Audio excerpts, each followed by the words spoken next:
హసీనా ఎవరైతే బంగ్లాదేశ్ మాజీ ప్రధానమంత్రి ఉందో ఆవిడ కుట్ర ద్వారానే దిగిపోయింది అన్నటువంటి విషయాన్ని ఇప్పుడు కొత్తగా నియమించబడినటువంటి ప్రధానమంత్రి చెప్తున్నారు.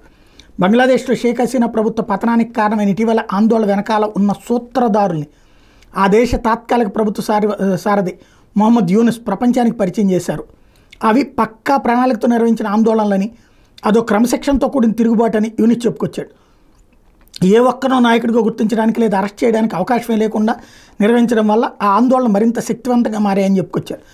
ఐక్యరాజ్యసమితి జనరల్ అసెంబ్లీ 79వ సమావేశంలో పాల్గొనేందుకు అమెరికా వెళ్ళిన ఆయన అక్కడ క్లింటన్ గ్లోబల్ ఇనిషియేటివ్ కార్యక్రమంలో ప్రసంగించారు. ఇటీవల బంగ్లాదేశ్ ఆందోళన ఆయన ఆ కార్యక్రమంలో ప్రస్తావించారు. అవి యాదృచ్ఛికంగా జరిగిన ఆందోళనలు కావని, ఎంతో జాగ్రత్తగా రూపొందించిన ఆందోళనలని యూనుస్ చెప్పుకొచ్చారు.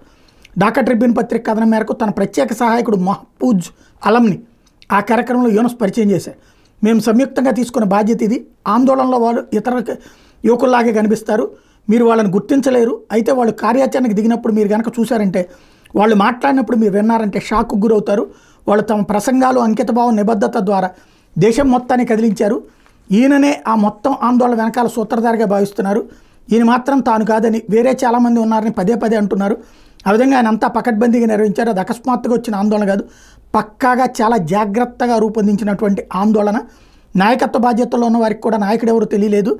అదో అద్భుతం. ప్రపంచంలో ఎక్కడైనా సరే వారు మాట్లాడే భాష ఏ ప్రాంతంలోనైనా ఏ యువతకైనా స్ఫూర్తిదాయకంగా ఉంటుంది. వాళ్లే వీళ్ళని చప్పట్లు అభినందించండి. వీళ్ళు కొత్త బంగ్లాదేశం సృష్టిస్తున్నారు.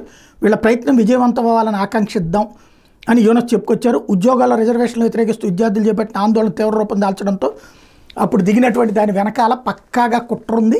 ఆ కుట్ర సూత్రధారిని గొప్పవాడి కిందన చిత్రీకరించారు అక్కడ.